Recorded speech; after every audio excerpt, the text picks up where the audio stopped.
नमस्कार दोस्तों, marvellous study channel में आपका एक बार फिर से स्वागत है। आज हम पढ़ेंगे राजस्थान अध्ययन कक्षा 9 से कछुआ वंश पार्ट 5। तो चलिए दोस्तों, शुरुआत करते हैं आज के इस टॉपिक की। कछुआ वंश राजस्थान के इतिहास मंच पर 12वीं सदी से दिखाई देता है। उनको प्रारंभ में मीणों और बड़गुजरों का सामना करना पड़ा था। इस वंश के प्रारंभिक शासकों में दुल्हे राय और पृथ्वीराज बड़े प्रभावशाली थे, जिन्होंने दौसा, रामगढ़, खोज, होटवाड़ा, घेटौर तथा आमेर को अपने राज्य में सम्मिलित किया था। पृथ्वीराज राणा सांगा का सामंत होने के नाते खानवा के युद्ध 1527 में बाबर के विरुद्ध लड़ा था।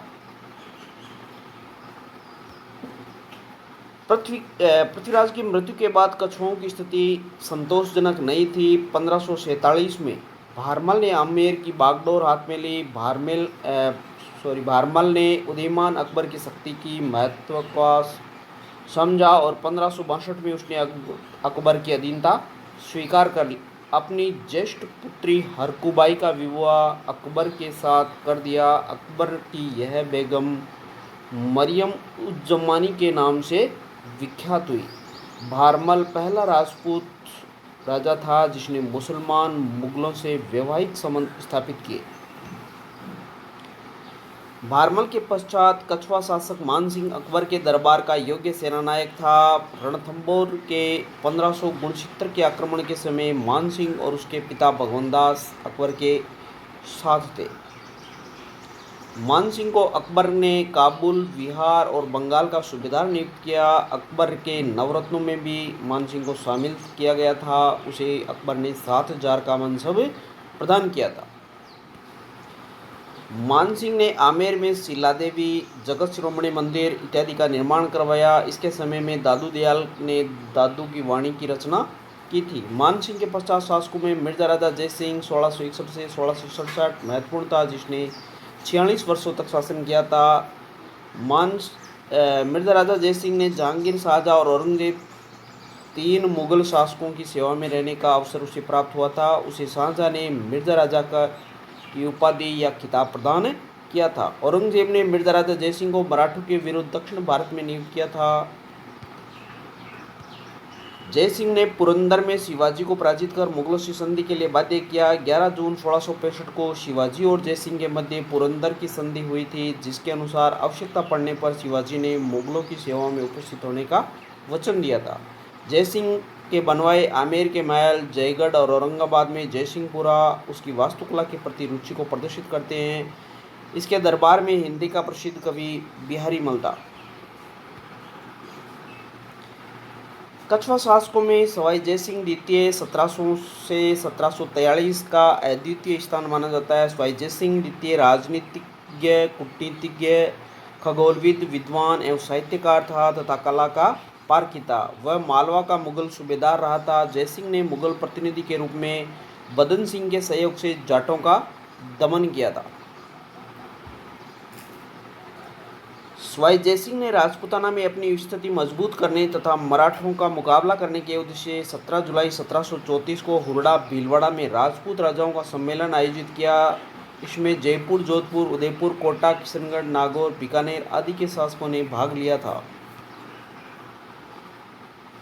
सवाई जयसिंह ने अपना प्रभाव बढ़ाने के उद्देश्य बूंदी के आंतरिक मामलों में हस्तक्षेप कर वहाँ का सर्वेसर्वा बन बैठा, परंतु बूंदी के बुद्ध सिंह की पत्नी अमर कुंवरी ने, जो जयसिंह की बहन थी, मराठा महाराव मल्लाराव होलकर को राखीबंद भाई बनाकर धन का लालच देकर बूंदी आमंत्रित किया, जिसे होलकर और सिंधिया ने बूंदी पर आक्रमण कर दिया। सवाई जयसिंह संस्कृत और फारसी का विद्वान होने के साथ साथ गणित और खगोलशास्त्र का भी असाधारण पंडित था। सवाई जयसिंह 1725 में नक्षत्रों की शुद्ध सारणी बनाई और उसका नाम तत्कालीन मुगल सम्राट के नाम पर जीज मुहम्मद शाही रखा गया था। सवाई जयसिंह कारिका नामक ज्योतिष ग्रंथ की रचना की। सवाई जयसिंह की महान देन जयपुर है, जिसकी उसने 1727 में स्थापना की थी।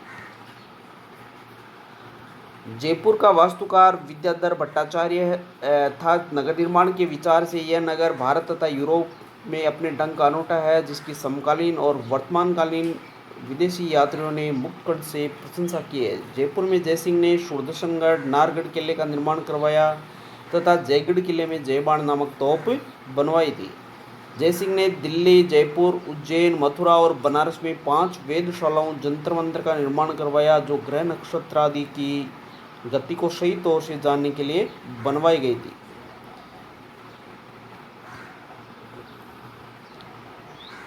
जयपुर के जंतर मंतर में सवाई जयसिंह द्वारा निर्मित सूर्य घड़ी है, जिसे सम्राट यंत्र के नाम से जाना जाता है, जिसे दुनिया की सबसे बड़ी सूर्य घड़ी के रूप में प्रसिद्धि प्राप्त है। जयसिंह अंतिम हिंदू नरेश था जिसने भारतीय परंपरा के अनुकूल अश्वमेध यज्ञ किया था। तो साथियों, कक्षा 9th में कछुआ वंश के संबंध में जो महत्वपूर्ण बिंदु थे उसके ऊपर हमने चर्चा की। आशा करता हूँ मेरा वीडियो आपको अच्छा लगा होगा। अगर अच्छा लगे और इसकी PDF आपको प्राप्त करनी है तो डिस्क्रिप्शन में दिए गए लिंक से आप मेरे चैनल को ज्वाइन करें और वहाँ से इसकी लिंक प्राप्त करें और मेरे चैनल को ज़्यादा से ज़्यादा लाइक और सब्सक्राइब करें ताकि आपको इसी प्रकार के वीडियो लगातार मिलते रहे। धन्यवाद।